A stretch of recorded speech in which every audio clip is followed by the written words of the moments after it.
我们的许多教授从大老远来，然后坐高铁来到我们这边新竹，然后他跟我们新竹很有渊源哦。对。新竹环保局。好，谢谢张老师。那谢谢大家哈。那也很高兴在这么漂亮的地方跟大家做这样子的分享哈。特别是大家在这里，我想应该心情都很好。好，然后刚刚又有小朋友的这些活动绘本这些等等哦。不过因为我是大学教授，然后我很少遇到18岁以下的年龄层哈，所以今天的主题会比较是偏向环保跟我们社会人士听到的讯息。不过我想道理都是一样的哦，环保。那什么叫做环保？然后你看到环保2个字会不会压力很大？其实我这样讲就像各位来到这个薰衣草森林一样，你的感觉是不是觉得很舒服、很和谐，会感觉到大自然？其实这个就是环保。当你觉得很舒服、很和谐，你跟大自然是在一起的时候，这时候就是环保。那今天我们是因为我是环保署委托我做这方面的一些教材的一些准备每年也有做录影式的讲解包括大学生，还有包括有一些机构这样子所以我今天要介绍的是这个环境用药环境用药简单的讲，大家一定几乎常常在用，例如晚上睡觉有蚊子，你要怎么办？爬起来打死它，可是灯一打开，蚊子就不见了，对不对？灯关掉，蚊子又回来，它就跟你玩捉迷藏。所以最好的方式是什么？用什么？你们会用什么？电蚊拍。电蚊拍电蚊拍要找得到蚊子所以找不到的时候怎么办？会那个插个电蚊香电蚊香。电蚊香就是环境用药，它就是一种农药的定义它包括杀虫剂，包括甚至杀霉菌的、杀老鼠的，这些都叫做环境用药。然后我们常常不小心就会用过量、用错，所以其实这个就是环保署在环境教育上面希望大家知道这件事情。在面对这些东西的时候，我简单的讲一个概念就是最自然、最和谐会是最好的方式。那我讲一个例子大家都会想到，因为比如说我们来到薰衣草森林，大家第一个想到的东西，是不是一定有听过、有吃过所谓的有机食品，对不对？有机食品是什么意思？有机食品可不可以用农药？不可以。有机食品它在种的时候可不可以用肥料？可不可以？不可以。然后化肥是一定不可以。那我用人工肥，例如他们就是那个乡下有养鸡，有养猪，把这个鸡跟猪的那个排遗便把它埋在土里，这样算不算有机？符不符合？会不会不符合？所以有机农业其实它是非常严谨的。当我们假如用人工的方式去增加它的土壤肥沃度的时候，它就不符合了。这样子就有问题了。这个是不可以的。严格的有机就是让它自然生长。那当初为什么有机在推广这个农业的时候会有很多人会响应？有一个前面的原因因为以前我也有在环保局，那时候我们有去采访过一些人问那些农民，为什么你们做有机农业？因为做有机农业很辛苦，赚不到钱，然后很不小心就失败。我举个例子。他的田在做有机，他都很严格遵守，不能够用农药，不能用化学肥料，然后甚至他连这种人工添加的肥料他都不用。可是呢，他经过了3年以后，他把他的东西经过转换期，他拿到市面上去卖，或者人家检验单位来检查，说他不合格，他有偷用农药，他觉得很生气，为什么？后来研究了结果发现，隔壁的田在喷农药，那个风一吹就吹过来，再来第二个，他用的灌溉水，那个水是从上面流下来的，上面的田有在用农药，结果他的田就被污染，所以很不容易的事情。但是他为什么要做？我们至少问了有5位农民，他们都给我们一个答案。他说，因为我的爸爸、我的舅舅，或者我阿公，因为他用传统的农业的方式撒农药，结果最后他们大概在50几岁的时候，很容易就得到肝癌。这个是调查出来、去问出来的结果。因为他们看到很痛苦的，说是现世报也好，然后，所以他们决定要改变，我不要用。可是，一旦不要用了，马上遇到的是什么？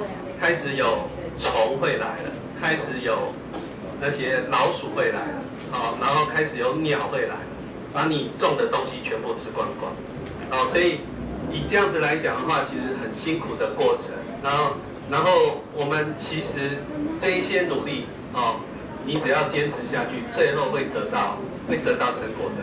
那这个成果就是让它回到大自然，好，那我们环境用药就是在注意这个事情了，所以其实你可以看到，我们有5个为什么，我们那边有讲义，所以你们等一下都会拿到，这个5个为什么。第一个，你面对的对象是谁？你面对的对象是谁？然后你要怎么挑？然后再来是要用轻的还是用重的？要用有效的还是极效性的还是慢效性的？然后还有对人体的影响是什么？这5个 W， 什么时候在哪里？你用了什么？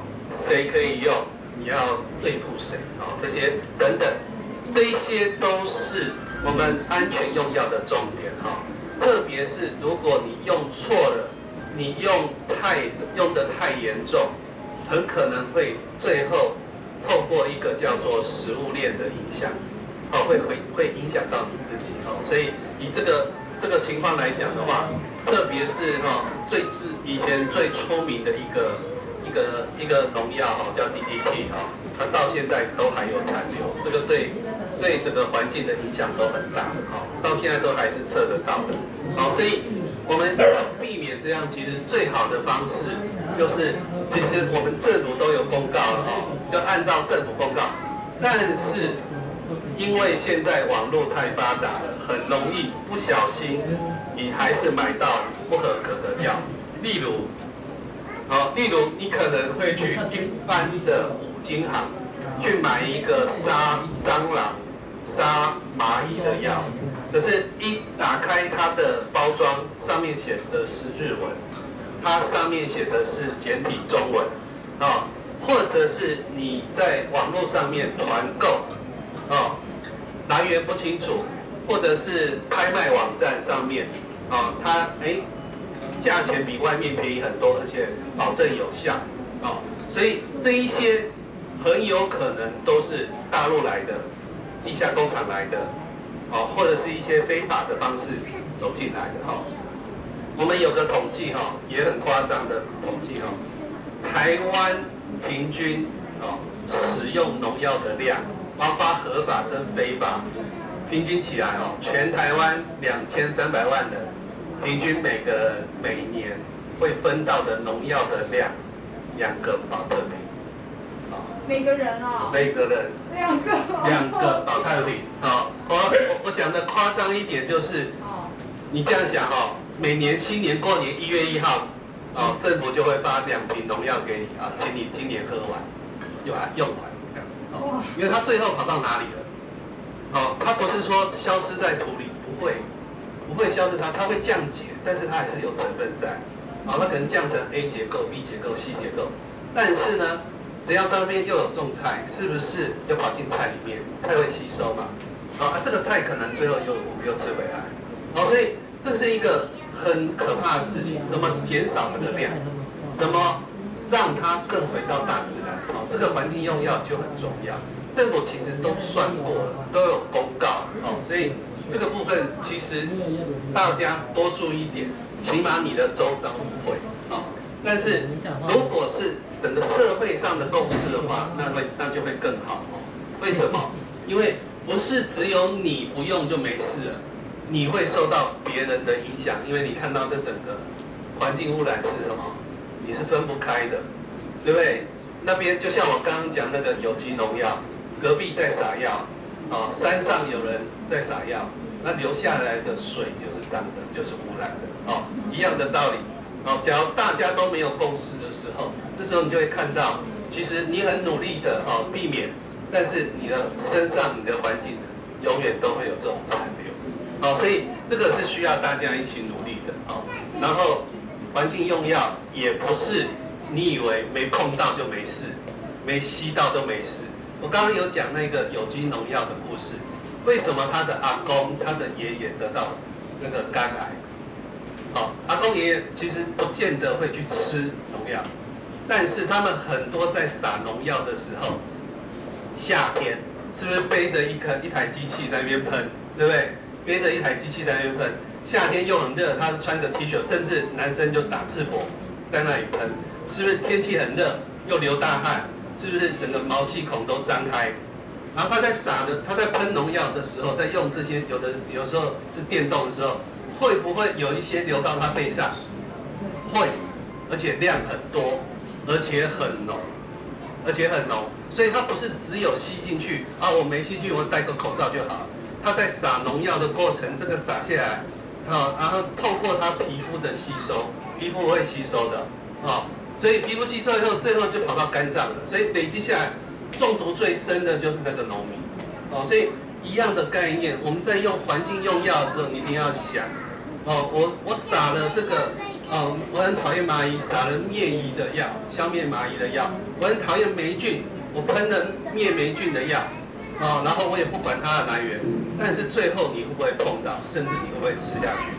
有可能，因为你们家可能是封闭的环境，不要用是不是最好的？然后不要用，我也讲一个故事我也最后就是整个概念我讲个故事。你们有没有听过？日本有一个苹果爷爷，有没有听过？没有。他种苹果，他的苹果卖的比人家号称比黄金还要贵。他的苹果人家讲，例如卖1块钱，他可以卖100块，他的价格可以卖到100倍。这个苹果爷爷就是他很知道农药的问题、肥料的问题，他一切回到大自然。他连人工肥都不撒，但是他第1年失败，他知道他会失败，他就让他失败。第2年又失败，第3年他又失败。他说他最后欠太多钱，他已经要去上吊，要去见上帝。可是突然他看到最旁边的有一棵树的苹果树开始长出来了，这个苹果长得比邻居种撒农药的还要漂亮，他就很开心的，他说我总算有成果了。然后让他声名大噪，就是后来发生的一些什么水灾什么的，他的邻居是用化学肥料、化学农药的，那些树就受不了，就整个生出来的水果或者还没生出来就烂掉。但是他经过3代的牺牲，他种出来的苹果树抵抗力超好，就是别人都已经枯掉，别人都坏掉，别人就是什么病虫害什么，一些霉菌或者是那个细菌的感染什么，别人都死光光，他的苹果树都还在。然后有人就把他的苹果跟别人种的苹果放在一起，别人的苹果已经烂掉，他的还是好。为什么？抵抗力够强。这个苹果爷爷他就一个结论。他的苹果为什么抵抗力、免疫力这么好？他说因为他的土养了3代，枯掉3批苹果树，烂在土里，但是这个不是白费的，最后长出来的苹果就是那么那么健康。